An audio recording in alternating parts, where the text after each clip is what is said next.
It's Chris Fade and Caroline Stanbury's Not So Epic podcast. Brought to you by NMC Healthcare and Cosmesurge. Head to cosmesurge.com. Welcome back to Chris. Hold on. Go now. Go. I was looking there. Okay, go. Welcome back to Chris and Caroline's Not So Epic podcast. That was good. Thank you. This is my first time you've let me speak. Oh, go away. We've actually got a machine here that tells you how many words we've all said, and you're winning by 67%. So today we are going to talk about... Yep.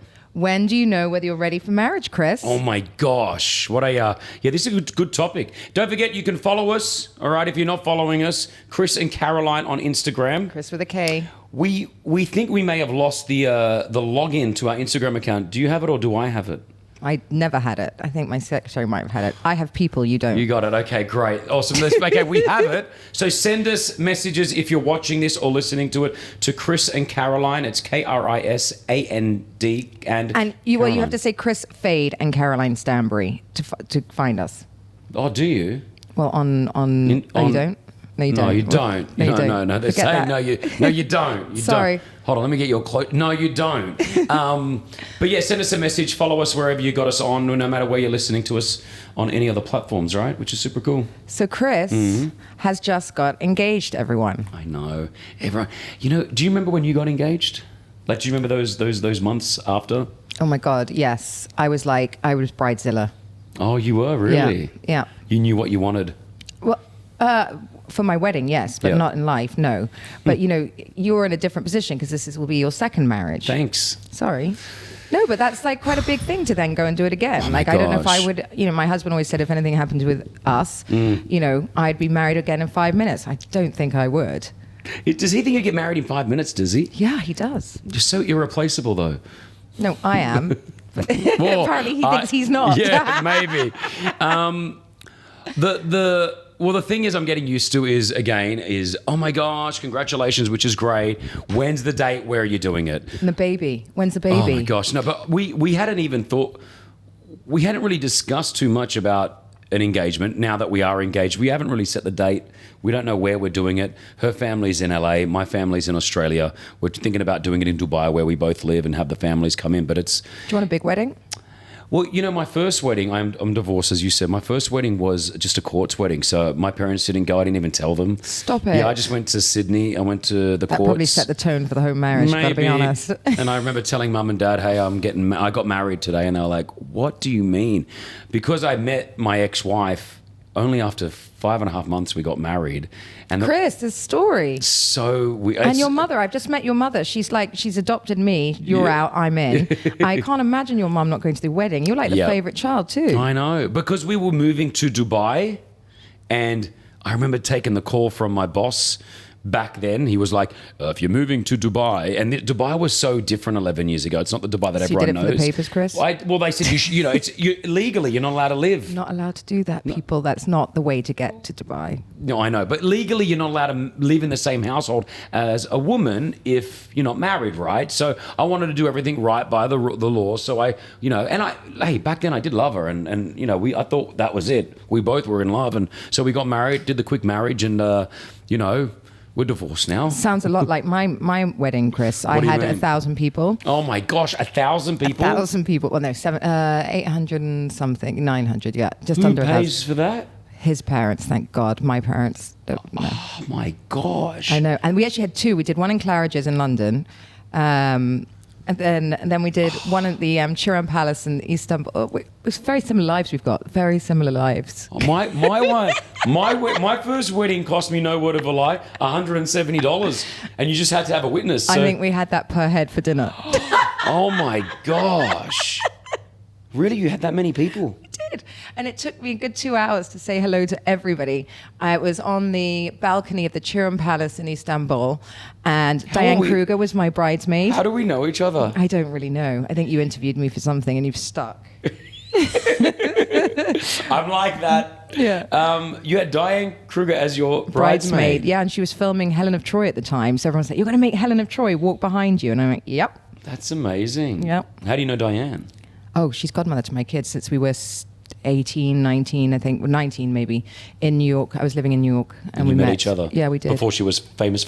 Way before. Well, she was the face to be famous, yes, but she was the face of Calvin Klein then, and Acqua di Gio Armani, the largest selling model for that. But she wasn't an Crazy. actress. Yeah. So you had that many people at your wedding. Did you? I didn't know half of them. No, I didn't. It's And, a very. and that's what I don't want for my wedding. Like, because now I'm going to have a bigger wedding. That's a Turkish thing. It's not an English thing. Well, that's a Lebanese thing. I'm Lebanese Yeah. roots, so you invite people because it's rude not to invite them. Yes. And then the next thing you know, you've got people that you haven't seen in 20 years, or people that you don't even know. No, loads of people I didn't know. And actually, that same goes for giving birth, by the way. I You was have that told, many people in the room. No, I was told that, if you give birth in Turkey, you just leave the door open and people just walk in and out. They're just allowed to visit you, which is like my nightmare. Yeah, exactly. Hi, this is my wife. And her nether regions. Wow, that's interesting. I mean, Jem, your husband, is Turkish, so you obviously have a lot of that Turkish, like, tradition still going in. Yes, his side. So yes, I do. So I let his mother take over. Which is good. Sometimes you You have to didn't do. even let your mother go. Well, yeah. Well, this one, mum. I said to mum that we'll do a nice ceremony here in Dubai, and we'll make it all that. And 5 of your closest friends. yeah, no, I've got a list, but I don't want to have it too big. I don't want to be like, I don't know, I can't justify. Do you know how much money do you have a figure of how much you spent? Do you have any idea how much your wedding cost you? I've never asked. I don't want to know, to be honest. I mean, I'm sure a small fortune. The Turan Palace on the Bosphorus. Yeah, no. Like, I got angry at my brother, who is fairly successful in Sydney. He had a wedding, and it cost him over 100 and something thousand US dollars. And for me, I got angry. Like, I was like, why are you spending that much money? Go get an investment, put it into a house. You're young, but sometimes it's all about, like, I agree. It's tradition. It's the parents did it. It's not my money. What am I going to say? Thanks. I'd rather take that for myself. Can you just put it in my bank account? Put it in the bank account. Yeah. Or Here's you my can go up number. the road and get married. And that probably would have been my choice, but it's Yeah. not my choice. What made you then, after such a sort of decide now to get married? I mean, obviously Brianna probably had something to do with it. Why get married again? Yeah. Okay, so let's ask this one. When do you know that you're ready for marriage? Yes. Did you know the moment you were ready for marriage? No, when my husband told me, you will be getting married. You will marry me. We are Turkish. Come on. Asked me. And I will have a baby with you, and we'll invite everyone into the room. They will look. Basically, yeah. Jim doesn't even speak like that. welcome to I've my given him life. some ethnic accent. Yes. No, he didn't tell me we're getting married. He asked me. I did have one of those like moments, like a man moment, where it's like, this is it. This is Yeah. it forever. Like this is. Yeah. And I how old? How old were you? 25, I think I was. 25. Yeah. Yeah, that's some would say that was young to be married. No, my mother would say it was over the hill. Wow. Yeah. Gosh, that's funny because the English side is very then similar to the ethnic Arab side. Yeah. Because as an Arab, Yeah. you get married at an early age, go and have the babies. The English have that same sort of Yes, feel. like my mother's like literally going to be left on the shelf the rest of your life if you do not get married now. I'm like, okay. So when Jem got down on his knee and said, "Will you marry He didn't me?" get down his knee. He proposed to me in bed. Clearly, Wow. must Before be or good. after? After. Will you Obviously. marry me? So you were just in bed and he said, "Will you marry me?" Yeah, I know. It's not quite yours, is it? Will No. Smith proposing for you. I know. I never really got the down on the one knee thing. I've sort of given him a lot of shit for that. Did he have Did he have a ring? A camera. No. Did he? We'd been filming the whole night. Stop that. Did he have a ring? Like, no. Nothing. Literally nothing. I think he was just, yeah, I don't really know. He also said that I'm incredibly difficult, so he didn't want to get me something that I'd hate, which is true. Can you imagine? Yeah, so true. So you went out together. Well, I mean, then when he said to you, "Will you marry me?" You weren't sure, as in you weren't 100% sure, I was just like, oh my God, I was in shock. But you were in shock. But did you want to spend the rest of your life with this guy? Did you know? Well, I don't know whether you really know. How do you know? No. It's very difficult. Yeah. It's like, at the time, there was nobody else I wanted to be with, but I was like, oh my God, I actually thought that I'd be one of those people that would be like, yes, straight away. But I was like, oh my God, this is it's forever. Yeah. Because I take it very seriously. Yeah. So that's my point. It's not a bad thing towards him. It's just it was the realization this is the rest of your life. Sure. And the rest of your whole life, Chris. I'm everything. ready. I'm ready to go again. Yeah. I'm ready to go again. Whole life. It's not easy. I think in anyone's position when they're when they're making that decision, should we get married? I don't think anyone ever knows. You hear some people go, "Oh my gosh, when I saw her for the first time," I don't believe it. Either do I. I cry think that's bullshit. BS. Yeah, me too. When they say, "Oh, I knew it was forever," like maybe I don't know, maybe I'm missing something, but the first time around, did I know that I was taking a risk? 100%. Like I knew there was something in the back of my head. I always think now that listen to this. You know that little thing in the back of your head? What do you call it? I think it's the stomach. Or the stomach? Yeah, the guts. The gut. But your gut could be in the back of your head. Maybe. I've got my gut in my head, yeah. But I feel like that is right because I remember the first time around I thought to myself, all right, I'm getting married here. If I was a betting man, I am not putting too much money on this. No. I thought there was a chance that it could go. So why do it? It's like, let's do it. Let's roll the dice. Well, that's kind of like, I think now, my view back then was, you'll never know unless you take the risk. And there's always a reason. You can always come up with a reason not to get married. And less people are today. Less and less men want it because of, divorces and half the money, which I don't agree with, all of this kind of stuff, which means that marriage is slowly dying out. So I think and also people want perfect, and perfect simply doesn't exist. That people are living off the back of these stupid romance movies. Yeah. And they think it's reality. Except you just made yours one, didn't you? No, don't say that. Now, listen, so my second time around, you said you're going around again or, you're doing it again. Brianna and I would have been together for like 5 years and I feel like I didn't want it to be a rebound. That's the hardest thing. You come out of a marriage and the next thing you know, you meet someone. And we met each other pretty, like after about a year in, after my divorce, I met Brianna. And so I wanted it, and I know that she wanted it as well. And she did not want to get married, either did I at any stage soon. So we stayed together for a good 4 or 5 years to make sure that, we knew each other. We really know each other. Like we know how we are. Do you know what I mean? She lets you be you, which is key, which is what I have with Jem. She sort of allows you to be your ridiculous self and sort of, goes along with it. And it's not easy being, Chris Fade's fiance, I'm sure. No, I know. Like she gets like, one thing with Brianna is like, there's no jealousy. Like, obviously with what I do here in Dubai, I get a bit of attention and people will slide in on the DMs and there'll be all that. And, Girls. most of those are Caroline. What do I got to say, Caroline? They're all me. I try. I say like, but she's cool like that, which I think is important. But, and also for me, like I see the qualities that she has. She's amazing.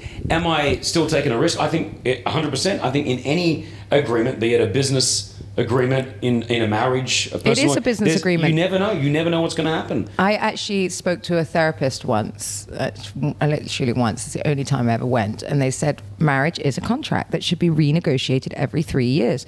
And actually, it's very true because you change. My husband says very clearly, being married to me is like being married to 8 different women throughout those years, not in a day. Whoa! Have I got it 7 a.m., 9 a.m.? Okay. Yeah. But it's true. I I totally think that's right. So getting married again, I mean, if we were asking each other that question, when do you know you're ready to get married? I don't think you do sometimes. I think if it's right, that you're happy right now. You're happy. Yeah. But in 20 years' time, you just don't know we don't know how we're going to be. You're going to change so much. So here's the bigger question. How do you know if you're ready for divorce, Chris? Oh, divorce. So I knew we were ready for divorce when it was just like, we had tried everything really. We did counseling, what do you call it? Couples therapy. Yeah. And it was just to the point where I realized both of us don't give enough of a... Yeah, it was just like, it was done. Yeah. You could see, I think we both tried for about, I want to say 2 years. So there was, I think, and whenever you go through, if you're going through a divorce or you're thinking about going through a divorce, there's always that, what's the word I'm looking for? You don't want to know that it's happening. My mind's gone blank. When you want to pretend something's not happening, but it is really happening. I think that you just said it. No, there's a word. Say it. Well, denial. Thank you. We've got a team here. It's not just us two. No, it is. Thanks, Mum. No, denial. I think denial is the first thing it's not a river in Egypt. What? Yeah. Denial. Yeah. No, but you go through a denial because you don't want to be that. You're going to be like, oh my gosh, we're going to be the couple that everyone's going to say, oh my gosh, they're getting a divorce. And so you go through that denial phase for a little bit and you just try to get through the relationship and pretend that it's all okay. And then you get to the point where you realize the realization part that there is an issue. And then you go through acceptance. And then once you hit that acceptance stage, I think that's when you go, okay, there's I've always said to myself that I don't want to look in 20 years' time and look back and say, I could have tried harder to save the marriage. I know that I did everything possible. And she probably thinks the same thing, but I know that I did everything possible to save the marriage. And it... I do think, though, in every marriage, getting through different periods of your life, and obviously with work stresses, babies, hormones, all of these things, that everybody goes through blips. So, at this point, marriages are, you're talking a serious long time with people. Yeah, I know. Really. So, marriages are failing. I think that the stats, the statistics are crazy right now. And, I think when we got married and the way I live with my husband, which is to travel and everything, so many people thought we would be one of the ones to fail, and we haven't as yet, but because we've been allowing each other the growth that you need. Yeah. But, there is also a million books on the 7-year itch. That is the truth. Everyone has a 7-year itch. Everyone has... Yeah, my divorce happened in the 7th year. Yeah. So I think it's true. So it's whether you can push yourself through it. So what you think after you get through that 7th year? Well, I think there's other bits, but I think there are certain bits there wasn't a book written because one person had a 7-year itch. Yeah. I think I agree. These are clearly signs and clearly phases that people go through that are very common. I don't read, but someone told me to read a book that men are like spaghetti and women are like men are from Mars and women are from Venus. No, there's that one. Oh. But there's another one, supposedly, women are like spaghetti and men are like waffles. And the explanation... Sounds deep. Yeah, right? It's just like a version 2 of Mars and Venus, right? But it's supposedly like... But this one's for children? It's a cookbook. Gordon Ramsay, is he a chef? No. I'll be reading the adult version. Chris has got the children's version. Yeah, I'll read it. Yeah. But supposedly, and it does sort of, I don't know, I feel like sometimes it makes sense, but like, women, spaghetti, everything goes here to there to there. You want to connect all the dots. Mm-hmm. Everything means something. Where men are just like in boxes, in waffles, like you do that, you get that. I think that's what the point of it is. Well, that does make sense. It's like at the end of the day, it says men come home from work and they just want to put their feet up and not talk, whereas woman's been waiting at home. How was your day? Yeah, how was your day? But and you're like... I am the reverse in my relationship. Brianna is more of... She takes more of that role. I'm the one that wants You're the girl? I'm the girl. I've realized that I'm the woman in the relationship. That might have something to do with you being on the radio all the time. I think you just cannot close that mouth of yours. I don't know what you're talking about. I don't like talking too much. It's not a thing that I really like to do. I mean, Caroline really stammering. What are you talking about? No, maybe that is. But like, if we have an... Okay, so ready, let's talk about arguments real quickly. Yeah. If you have an argument with Jem... Yes. So if I have an argument with Brianna... I need to resolve that problem straight away. If it's not resolved, it eats at my head. I'll message, where are you? I want to talk. And she'll be like, I don't want to talk. Yeah. Just let me be on my own. Let me get I think through that's like the reality side of me too, because, we on reality TV, we had to resolve it there and then. So I think that side of it, is what I do at home as well. Like I have to get it out. And my mother always said, never spend a night apart. Oh, that's good. I like that. Yeah. I think that's and I think that's 100% true. Yeah. You just mentioned being on a reality TV show. I always think about that. I don't know how it would be. How long were you on Ladies of London? 4 years. 4 years. That was 4 years of being on a reality TV show. Well, 3 years seasons, but 4 years filming, yeah. Wow. How was that? I don't know anyone that has been on a reality TV show. How was it? Well, it's exactly that. So, you have to push your feelings out, because I was very British where I held everything in. But on reality TV, you're taught that if something's on your chest, you need to get it off your chest there and then. So, Chris, don't annoy me, because you're going to get the backhand. Have I annoyed you yet in our friendship? Only when you changed my glam 10 minutes before. Oh, you were so annoyed. So annoyed. We had to change a recording for one of the podcasts. He just turns up like this. It wasn't even my fault. I have to do this. And he's like, oh, can you just... I'm like, do you know how much goes behind it? My team that are here have to like rearrange the whole day for you at 10:30 It wasn't my fault. It wasn't me. See, but here we go. I could sense for the first time that... I wasn't that upset. I have got to be honest. No, I mean, you were right. But I could see that like... But I just wanted you to know what goes on behind the scenes, because we don't turn up like this. What do you mean? We look good. Yeah. We look good. No, I'm just all black. I'm going to wear this for the next episode. I ain't moving. I think Chris thinks I don't do anything else in the day. That's the thing. Honestly. No, you do. Okay, so being on a reality TV show, if you're having an argument with someone... You just say it. You get it out. That's why you never really... I prefer it. Like I'll never have an argument with you, because if you've really... annoyed me, I will tell you. That's it. It's done. You know, it's over. I don't hang on to things. Do you bond with the cameramen and all those guys because you're with them all the time? Do you have Is there any chance of a relationship or something? Not you, but oh, I see what you mean. Not really, because we have something called the third wall. So once they come in, they are not allowed to interact with us at all. So it's kind of like filming a documentary for them. We're like animals, caged animals. So they don't talk to us. do they laugh? If You can hear them snigger sometimes, Okay. but, you know, they're not really meant to. I mean, obviously they interact with my children and things like that because the kids, it takes a long time for the children to sort of understand there are 11 giant humans walking into the house and not talking to them. So, you know, with them, they're a lot easier, but they're just not allowed to get involved. I mean, I had a couple of times where I had my own cameraman in my bedroom. I now know this sounds odd, but it's not. In the corner of my bedroom. So obviously when you've had a fight, they follow you into your bedroom, and I got really upset, and I was in this castle, and he sort of put the camera down and said, I just don't want to do this. And, you know, wow, really? Yeah, you do. So, I mean, that's nice, but at the same time, he could get fired. That's the money shot. We need that shot. You did need that shot. And he got the shot, but I think he's just meant to stand there for the rest of the evening in my bedroom while I sort of, you know, have my hard cry and get undressed and get into bed and all that. And he's like, he said to me, I've done animal documentaries, and he's like, I find this so much harder. And he's like, you know, 100%. Seeing a woman cry will be devastated. Going up to a bedroom and you're just standing the in man the corner. sitting in the corner with a camera.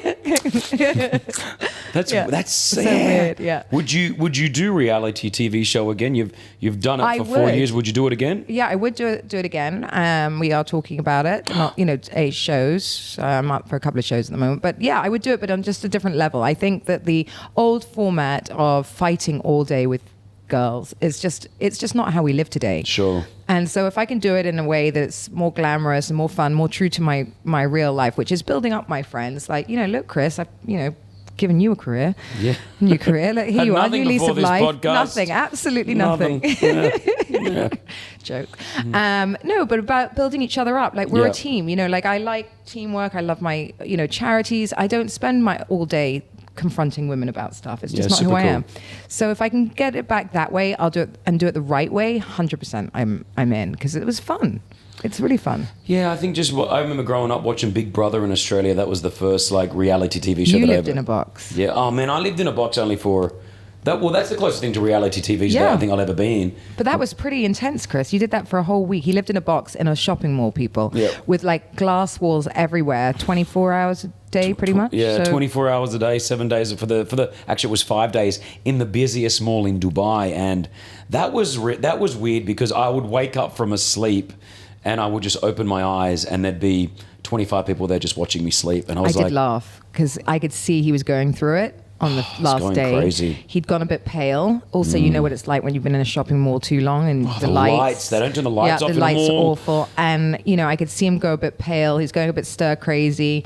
People just waving outside the box. And I could see that you were... Well, that's how it kind of feels, but for years. And it's funny, humans, because humans liked... You think what would be the fascination, but I know that I would be fascinated to go and see someone that I heard on the radio or saw on TV live in a box, for example. And I remember watching, my favorite part of reality TV was not Big Brother itself. After Big Brother, there was a TV show called Up Late, and all it was, the cameras were on. But everyone just lived their normal life. Everyone just lived their normal life. And you would just watch people walking around, making a coffee. And I'm like, oh my, why do we find this fascinating? Well, I mean, I think the whole Instagram culture is that, to be honest. Everyone's on their own reality TV show, because I've been off for like 3 years. But like, you know, I literally do everything on my Instagram because that keeps the fans engaged. Yeah. I also am so used to it now that I talk to them like it's normal. It's and you do that. You know, even though you're on the radio, you are very prevalent. You film everything. Yep. You're on your Instagram the whole time, you know, and people watch your day-to-day life. So you could say you have your own reality TV show. I like to call Instagram our modern day journal. Do you know, when you were younger, you'd write in a little journal, today was a great day. Now what we do with Instagram is we're like, yo, we're doing this right now. Hey, here we are. I feel like it's a photo album. I look back and go, oh my God, what a great time. And I love when you see your old stories from like 8 months ago and you're like, oh my gosh, I was there. Yeah. I do those highlight things. So I think we've all got that. And it's less about superstars now and more about real people and people that people connect with. Yeah. All right. So we've learned in this episode as we wind it up, you don't ever know the right time to get married. You don't know if you're ready to get married. Take a chance. Take a chance a little bit. Yeah. You do know when it's time for a divorce. You will know the moment or the moments that you're ready for a divorce. I think a lot of people could drag it out, or they jump too soon, but I think that's debatable. Don't jump too soon. That's a good one. Don't I jump like too I soon. like what you said earlier on, where you said there is that 7-year itch. Yeah, people give up very, very quickly these days, and I think that back in the day, you weren't allowed to do that. I agree. I think it is. Yeah. And finally, you may, and you're willing, if it's the right show, do another reality TV show. This is interesting because guess what? I didn't watch the last one. We didn't know each other. Yeah, I prefer you don't. Oh, I want to go. I don't know. I don't know if I should go watch it. Well, if I end up doing another one, Chris, you're going to have to be on it. So. Dun, dun, dun. But I'll be watching it as well if you do another one. Oh man, that'd be cool. The podcast, Chris and Caroline's Not So Epic Podcast. Follow us on all the platforms. Get us on YouTube. Spotify, Angami. What else? I think that's it. YouTube. And follow us on Instagram, right? Oh, Chris and Caroline on Instagram. All right. Are we good? We're good. You happy with that? Very happy with that. All right, that's it. We're out. See ya. Bye. It's Chris Fade and Caroline Stanbury's Not So Epic Podcast. Brought to you by NMC Healthcare and Cosmesurge. Head to cosmesurge.com.